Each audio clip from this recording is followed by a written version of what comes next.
পল্লীগ্রাম kitchen এক্সপেরিমেন্টের সকল সদস্যদেরকে আমন্ত্রণ জানিয়ে আমি আমার রান্নার ভিডিও স্টার্ট করছি। তো আমি এখানে প্রথমে আলুগুলোকে বিরিয়ানির জন্য ডোমো ডোমো করে কেটে নিয়েছি। এটাকে জাফরান, একটু লঙ্কা গুঁড়ো, একটু লবণ দিয়ে সিদ্ধ করতে দিলাম। আর এদিকে মাংসটা ম্যারিনেট করছি। ম্যারিনেট করে এটাকে আধা ঘন্টা রেখে দেবো। একটু গোলাপ জল, একটু কেওড়া জল দিয়ে দিচ্ছি। এটাকে রেস্টে রাখবো। এবার চুলোটা ধরিয়ে নিলাম, ভাতের জন্য পানি বসিয়ে দিলাম। এদিকে 4টে ডিম সিদ্ধ বসিয়ে দিয়েছি। দেখুন আমার রান্নার পাশে কত সুন্দর ফুল ফুটেছে। চালটা ধুয়ে দিলাম, পানিটা ফোটার পর দিয়েছি। চুলোর অন্য পাশে ভাতটা বসিয়ে আমি কড়াই বসিয়ে পেঁয়াজটা ভেজে নিচ্ছি সাদা তেলে, যাতে তাড়াতাড়ি হয়। ভাতটা হয়ে গিয়েছে, এদিকে ভাতটা আমি বসিয়ে দিচ্ছি। পেঁয়াজটাও ভাজা হয়ে গিয়েছে, আমি ভাজাটা তুলে নিচ্ছি। এবার আলুগুলোকেও ভেজে নিচ্ছি ওই তেলেই। পেঁয়াজ ভাজার তেলে আলু ভাজলে অনেক স্বাদ হয় আলুটাকে খেতে। বিরিয়ানির আসল মশলাই হচ্ছে, আসল টেস্টি জিনিসই হচ্ছে আলু। তো আলুটাকে পেঁয়াজের পর ভাজার চেষ্টা করবেন। এবার ওই তেল কমিয়ে আমি জিরে ফোড়ন দিয়ে ম্যারিনেট করা মাংসটাকে আমি কষিয়ে নিচ্ছি। একটু ঢাকা চাপা দিয়ে রান্না করব। দেখুন খুব কম আঁচে রান্নাটা হচ্ছে। একটু জিরে দিয়ে দিলাম, জিরে গুঁড়ো।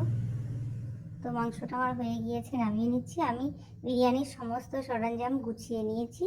এবার আমি মাংসটা নামিয়ে হাঁড়িটা বসিয়ে দিলাম। এটাতেই আমি বিরিয়ানিটা বানাবো। তো একটু তেল দিয়ে দিলাম হাঁড়ির নিচে যাতে লেগে না যায়। তো ভাতটা দিয়ে দিলাম। এবার দিয়ে দিচ্ছি লবণ, তারপর দিয়ে দিচ্ছি চিনি, তারপর দিয়ে দিচ্ছি বিরিয়ানি মশলা।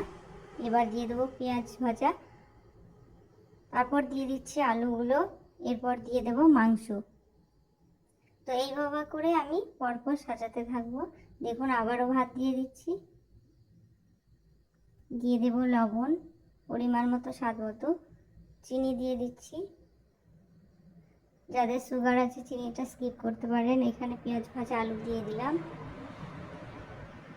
এবার দিয়ে দিচ্ছি মাংসটা। তো বিরিয়ানি মশলা দিয়ে দিচ্ছি। তো এইভাবে প্রত্যেকটা পার্টে আমি পাট করে সাজিয়ে নেব। এবার লাস্ট ফিনিশিং দিয়ে দিচ্ছি আলুগুলো, পেঁয়াজ ভাজাটা সবটা ঢেলে দিলাম, বিরিয়ানি মশলাটা আবারও দিয়ে দিচ্ছি। এবার পুরো মাংসটাই আমি দিয়ে দেব।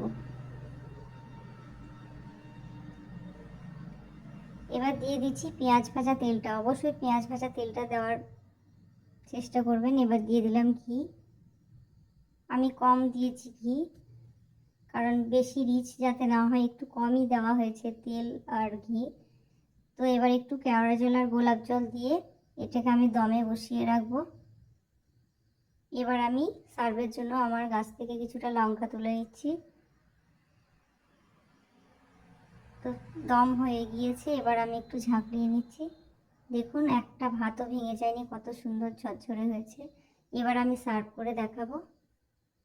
দেখুন কত সুন্দর হয়েছে, খেতে অসাধারণ স্বাদ হয়েছিল। তো আপনারাও এরকমভাবে চুলোতে বিরিয়ানি বানাবেন আমার মতো ঝরঝরে করে। ভালো লাগলে লাইক, শেয়ার, কমেন্ট, সাবস্ক্রাইব করে পাশে থাকবেন।